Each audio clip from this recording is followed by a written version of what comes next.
Assalamualaikum warahmatullahi wabarakatuh. Jumpa lagi ya semuanya. Salam sehat selalu.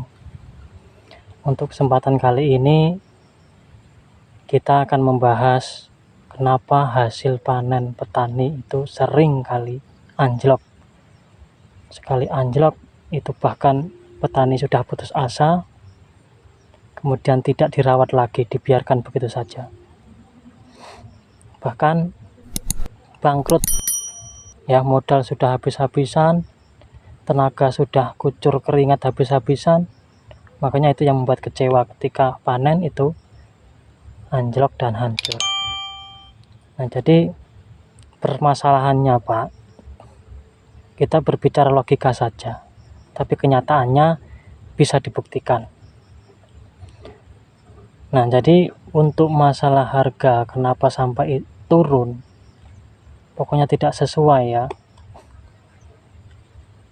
Itu yang pertama, karena adanya stok hasil panen itu yang melimpah. Itu terjadi karena salah satunya adalah bentrok dengan daerah-daerah yang lain dan luasnya lahan pertanian, seperti halnya cabai.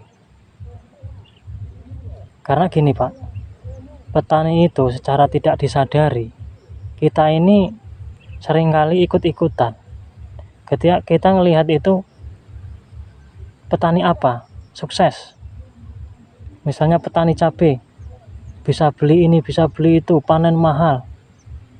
Nah, yang belum pernah nanam cabai akhirnya tergiur dan ikut-ikutan tanam cabai. Tidak hanya sekedar itu saja, langsung ambisi ngambil lahan luas langsung. Gak peduli modal dari mana, ya, bahkan hutang-hutang atau jual apalah. Itu. Nah, akhirnya apa? Lahan pun itu semakin meningkat, semakin luas. Nah, di situ otomatis hasil panen pun itu akan semakin banyak. Nah, apalagi adanya bentrok bareng dengan daerah satu dengan daerah yang lainnya. Padahal kalau seumpamanya petani itu fokus di keterampilannya sendiri masing-masing, petani apa ya, misalnya petani semangka ya tetap fokus di semangka, melonnya di melon, cabai ya di cabai. Nah, itu kan otomatis itu bisa membuat stabil, pasokan cabai itu bisa stabil, tidak langsung ngeget. Nah, di situ tidak hanya cabai saja, hasil-hasil panen yang lain itu seperti itu petani itu. Kayak tempat saya, daerah saya ini kan sebenarnya daerah perkebunan karet, perkebunan sawit. Nah, saat sawit naik, petani karet ini langsung tergiur, karetnya ditebang, dirombak, ganti sawit. Karet naik, sawitnya ditebang, diganti karet. Nah, padahal apa? Kalau harga mahal, berarti stok barang itu sedikit.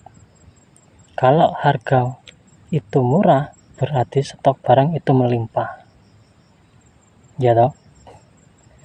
Nah, daerah saya ini kan sebagian juga persawahan. Nah, ini contoh lagi, sudah benar-benar sawah itu ditanami padi, ya kan? Nah, mereka ini itu tadi tergiur dengan petani yang sudah hasil. Jadi sawah itu akhirnya ikut-ikutan tanam cabai. Nah, akhirnya apa ya, itu tadi membuat lahan pertanian itu semakin luas, ya. Di situ. Terus daerah lain itu kayak Sumatera Utara itu Batubara, Kabupaten Batubara. Itu kan ribuan hektar itu. Itu salah satu daerah yang terluas menanam cabai. Ya karena apa? Lahan persawahan itu dijadikan untuk tanam cabai. Padahal itu kan sudah, kalau ditanami padi ya itu kan sudah positif, ada hasilnya juga. Kenapa? Ya itu tadi, mereka ini, petani kita ini, itu tergiur dengan apa yang sudah membuat petani itu sukses. Ya jadi istilahnya kayak petani itu gerutuk-gerutuk, petani nama apa, sukses apa, gerutuk-gerutuk ikut-ikutan. Nah itu. Nah akhirnya apa? Stok pertanian itu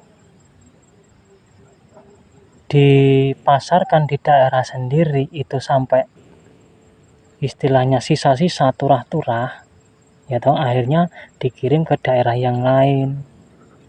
Nah daerah lain padahal juga ada stok barang.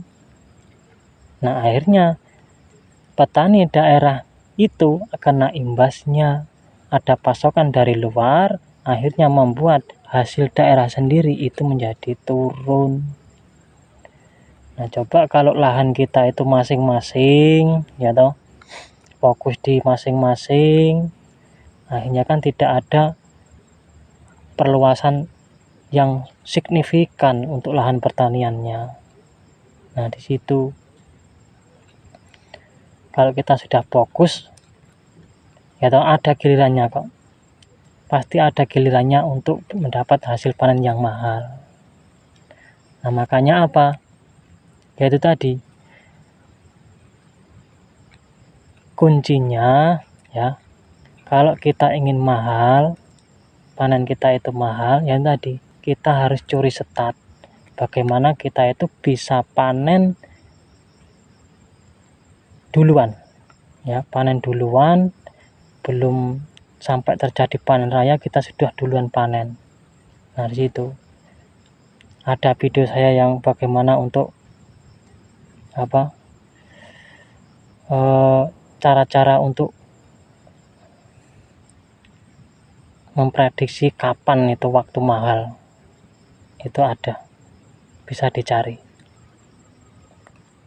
Kesalahan kedua itu selain dari petani sendiri, itu yang kedua yaitu Menteri Pertanian yang melakukan impor barang. Nah di situ, jadi Menteri Pertanian itu kenapa harus impor? Kalau di daerah sendiri itu barang sudah bisa mencukupi, ya. Jadi kalau daerah kita sendiri itu bisa dibagi, ya, terus bisa standar, tidak terjadi peluapan, ya otomatis hasil panen pun itu otomatis harganya juga akan standar lah, paling tidak itu kan standar, tidak sampai turun drop. Nah jadi itu ya pemikiran saya. Kalaupun setuju ya monggo, mohon dukungannya. Kalaupun tidak setuju ya wajar, kita ini kan manusia, sama-sama punya pemikiran, otomatis pemikiran kita ini berbeda-beda, lain lubuk itu pasti lain ikannya.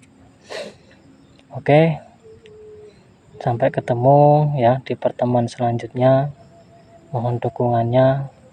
Saya Ria, assalamualaikum warahmatullahi wabarakatuh.